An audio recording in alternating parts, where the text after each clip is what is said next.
என் குடும்ப உறவுகள் அனைவருக்கும் வணக்கம். மைவி3 ஆட்ஸ் எம்டி அவர்களுடைய பெயில் அப்டேட் என்னன்னு சொல்லிட்டு இப்போது லைவாக பார்க்கலாம்.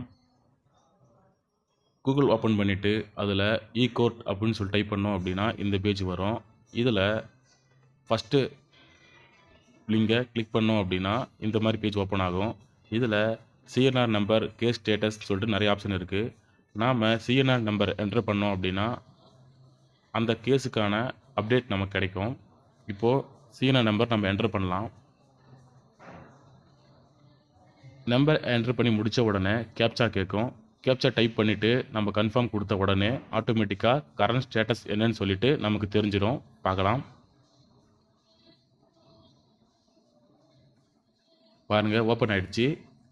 ஸோ இதுதான் நம்ம எம்டி சாருடைய இன்னைக்கு டேட்டில் உள்ள கேஸ் டீட்டெயில்ஸ். ஸோ ஃபஸ்ட்டு பார்த்தீங்க அப்படின்னா கேஸ் டீட்டெயில் கொடுத்துருக்காங்க. Filling number, registration number, senior number கொடுத்துருக்காங்க. அதுக்கப்புறம் பார்த்தீங்க அப்படின்னா இந்த கேஸோடைய ஸ்டேட்டஸ், ஃபஸ்ட் ஹியரிங் எப்போ நடந்துச்சு, நெக்ஸ்ட் ஹியரிங் எப்போன்னு சொல்லிட்டு, அதாவது ஃபஸ்ட் ஹியரிங் வந்து பார்த்தீங்க அப்படின்னா 5th ஜூலை, நெக்ஸ்ட் ஹியரிங் வந்து பார்த்தீங்க அப்படின்னா கம்மிங் 12th ஜூலை கொடுத்துருக்காங்க. கேஸ் ஸ்டேட்டஸ் வந்து பார்த்தீங்க அப்படின்னா சர்வீஸ் பெண்டிங் தான் போட்டிருக்காங்க. சரிங்களா? கேஸ் ஹிஸ்ட்ரி பார்த்தீங்க அப்படின்னா இதில் காட்டுது.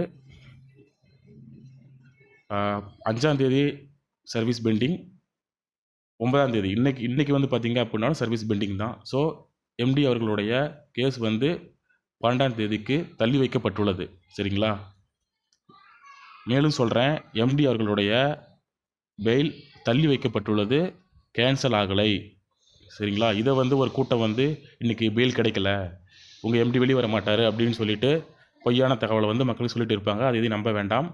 தெளிவாக போட்டிருக்கு பாருங்கள். இப்படி தான் ப்ரொசீஜர். நீங்கள் வேணும்னா சீனியர் நம்பர் நோட் பண்ணி வச்சுக்கிட்டு நீங்களே உங்களுடைய ஓனாக செக் பண்ணி பார்க்கலாம்.